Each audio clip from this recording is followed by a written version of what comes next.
Welcome back to Santoshi Commerce classes. Today in this video we will discuss about numerical on calls in area. In the previous video I told you the meaning of calls in area. First we will have a review for the meaning of calls in area. When a shareholder does not pay the allotment or calls amount on time, it is known as calls in area or unpaid calls. जब एक share holder allotment का amount या फिर calls का amount time से पे नहीं कर पाता है, उसे हम कॉल्स इन एरियर या फिर अनपेड कॉल्स भी कहते हैं।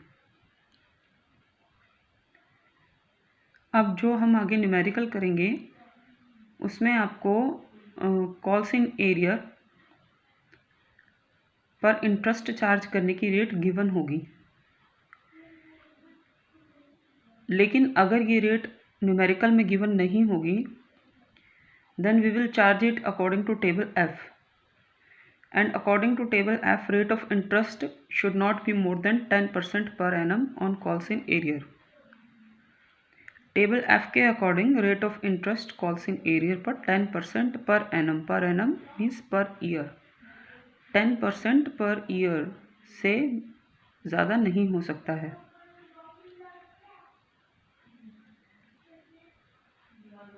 अब इसका हम आगे न्यूमेरिकल कैरी करेंगे आज।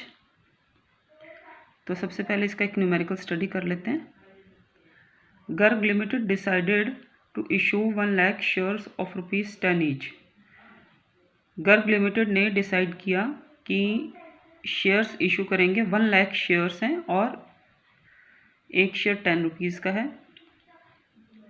अब एप्लीकेशन पर वो कॉल कर रहे हैं ₹2.50 पर शेयर, और यहाँ पर एप्लीकेशन किस डेट पर कॉल की गई है वो डेट भी गिवन है।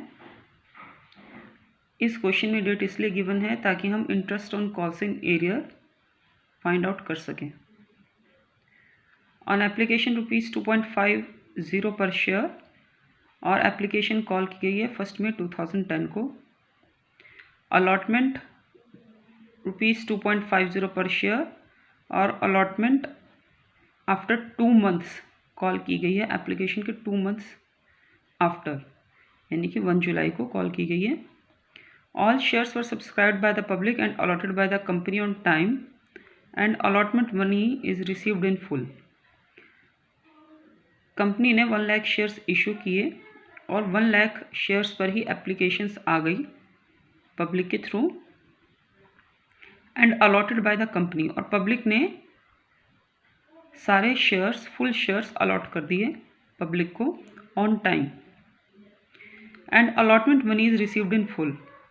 एप्लीकेशन मनी भी रिसीव हो चुका है और अलॉटमेंट मनी भी फुल रिसीव हो चुका है। On 1 September 2010 call of ₹2.50 per share was made and received except on 1000 shares allotted to आशीष। अब यहाँ पर हमें दिया गया है इस क्वेश्चन में कि जो हमारी फर्स्ट कॉल है वो भी हमारी ₹2.50 की है, और फर्स्ट कॉल 1 सितंबर 2010 को कॉल की गई है। उस पर भी फुल अमाउंट हमें रिसीव हो चुका है except on 1000 shares allotted to Ashish. Ashish हमारा एक शेयर होल्डर है जिसको 1000 शेयर्स अलॉटेड हैं, लेकिन वो अपनी पेमेंट टाइम से नहीं कर पाता है। It was decided by the directors to charge interest at the rate of 10% per annum for 2 months.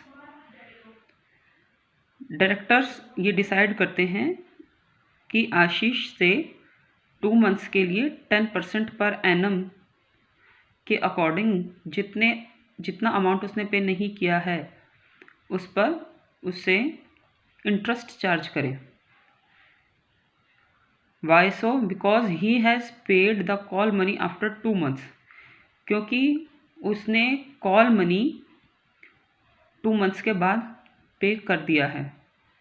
यानी कि 1 सितंबर 2010 को उसको फर्स्ट कॉल पे करनी थी, लेकिन 1 सितंबर को ना पे करके उसने कॉल मनी 1 नवंबर को पे की, यानी कि 2 months there was a delay of 2 months payment. 2 महीने के टाइम पीरियड से पेमेंट लेट की गई,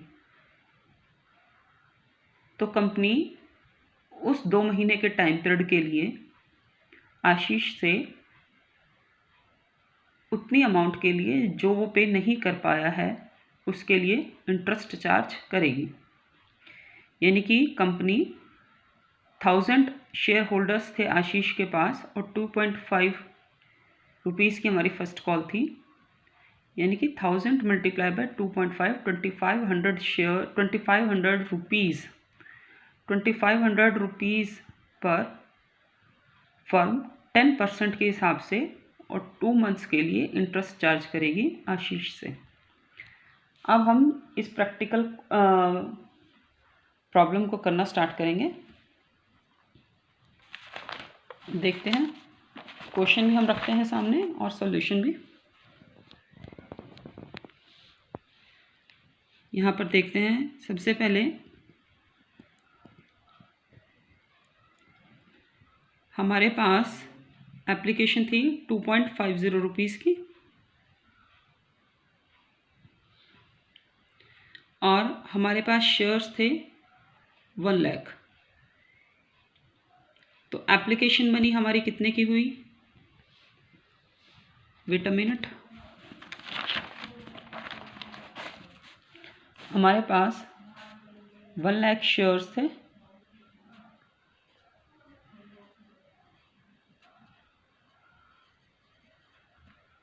और एप्लीकेशन थी हमारी 2.5 रुपीज़ की। तो हमारा एप्लीकेशन मनी हमें कितना रिसीव हुआ? 2,50,000। उसके बाद एप्लीकेशन की ड्यू की एंट्री करेंगे।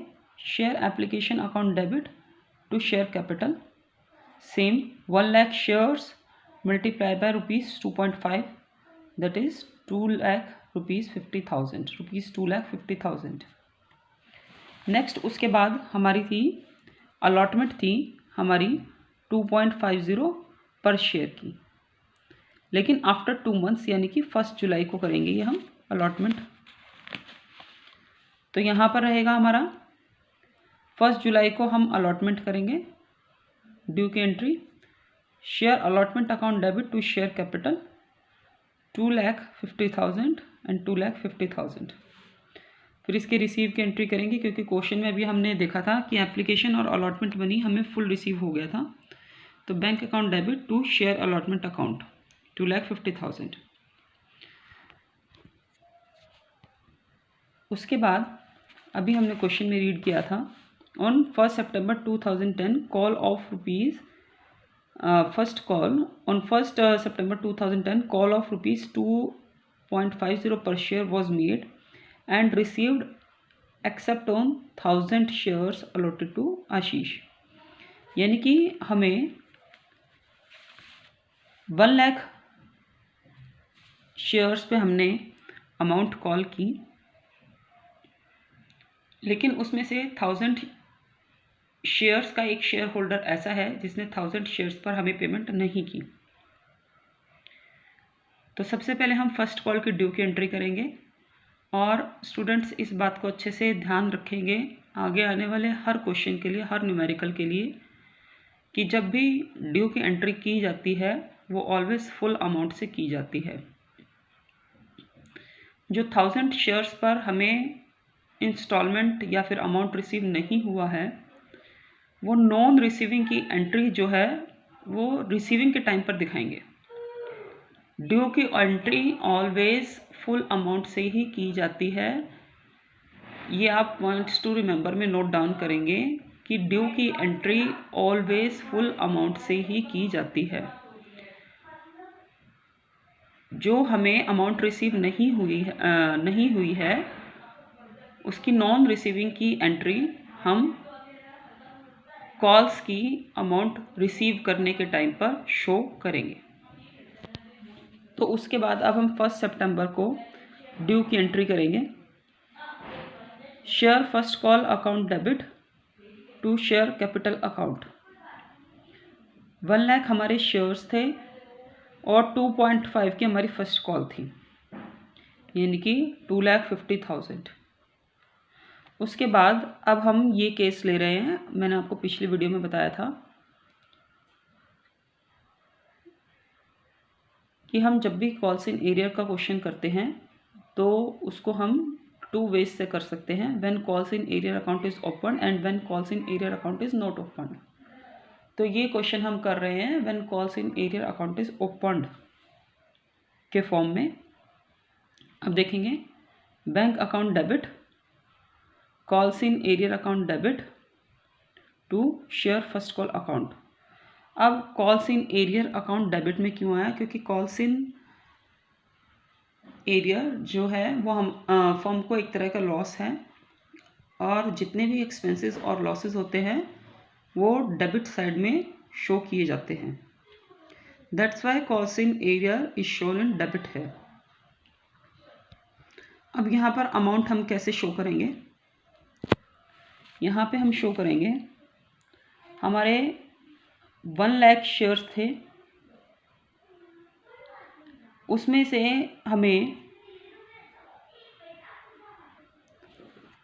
हमारे पास 1 लाख शेयर्स थे, उसमें से हमें 1000 शेयर्स पर पैसा रिसीव नहीं हुआ, तो उसको हम यहाँ पर शो करेंगे 1000 मल्टीप्लाई बाय 2.5। ये तो हमारा कॉल्स इन एरियर में जाएगा। बैंक में हमारा जाएगा 99,000 मल्टीप्लाई बाय 2.5, ये हमारा बैंक में जाएगा। जितना पैसा हमें रिसीव हुआ है एक्चुअल में 1 लाख शेयर्स पर, जितना पैसा हमें रिसीव हुआ है वो हमारा बैंक में जाएगा। यानी कि 1 लाख हमारे शेयर्स थे लेकिन पैसा हमें 99,000 शेयर्स पर रिसीव हुआ है, तो 99,000 मल्टीप्लाई बाय 2.5 हमारा बैंक में जाएगा, एंड 1000 मल्टीप्लाई बाय 2.5 जो हमें रिसीव नहीं हुआ है वो कॉल्स इन एरियर में जाएगा। To share first call account, share first call में हमारे पास वो पैसा जाएगा जो कि हमें एक्चुअल में रिसीव होना था।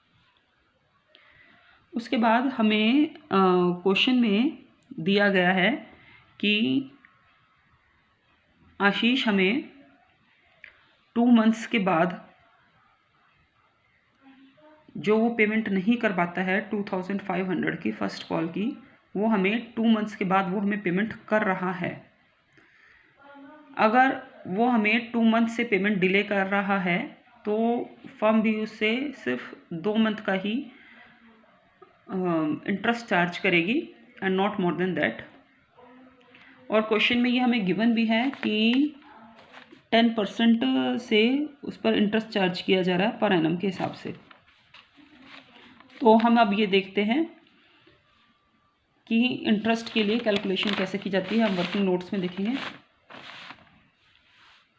अब वर्किंग नोट्स में देखते हैं कि आशीष कितने अमाउंट पे नहीं कर पा रहा था, 2500। ये रेट ऑफ इंटरेस्ट है 10/100, और कितने टाइम पीरियड से उसने पेमेंट डिले करी, 2 मंथ्स, तो 2/12।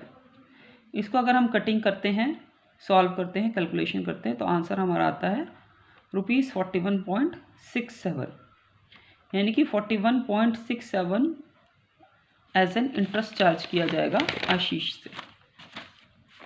तो अब हम इंटरेस्ट की एंट्री देखेंगे। Bank account debit to interest on calls in arrear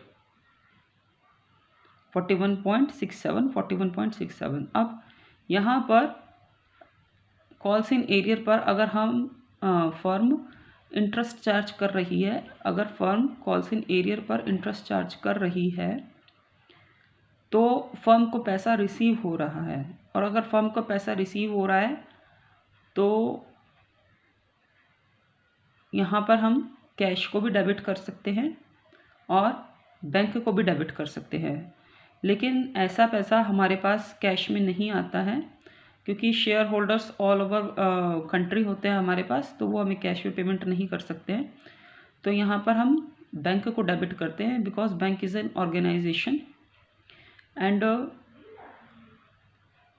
here we take the account here we take the rule of personal account, debit the receiver and credit the giver. यहाँ पर हम personal account का rule लेते हैं कि debit जो receive करता है, क्रेडिट जो देता है। तो bank account debit to interest on calls in arrear account 41.67 rupees. और साथ में क्वेश्चन में ये भी दिया गया है, ही has paid the call money after 2 months। Ashish call money को 2 months के बाद पेमेंट करता है। अब हमें कॉल्स इन एरियर रिसीव हो रहा है।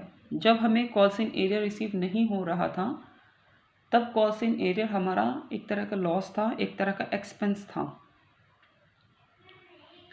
जब हमें कॉल्स इन एरियर रिसीव नहीं हो रहा था तब हमने लिखा था calls in arrear account debit. लेकिन अब ये रुका हुआ पैसा फर्म को रिसीव हो रहा है, अगेन ये रुका हुआ पैसा फर्म को अगेन रिसीव हो रहा है, तो अब ये फर्म के लिए इनकम है।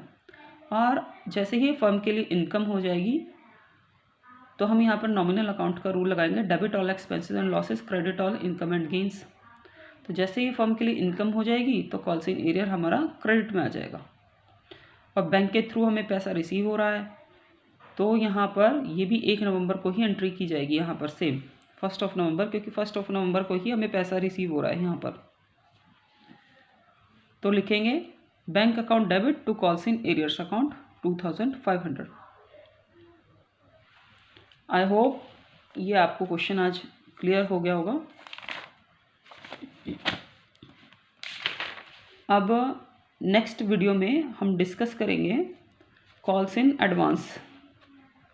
कॉल्स इन एडवांस हमारी क्या होती हैं, नेक्स्ट वीडियो में हम आपके साथ ये डिस्कस करेंगे। आज के लिए सिर्फ इतना ही। आपके पास कॉल्स इन एरियर को लेकर के कोई अगर डाउट्स हैं तो आप प्लीज़ कमेंट बॉक्स में मेंशन करें ताकि इससे रिलेटेड मैं आपको न्यूमेरिकल दोबारा करा सकूं।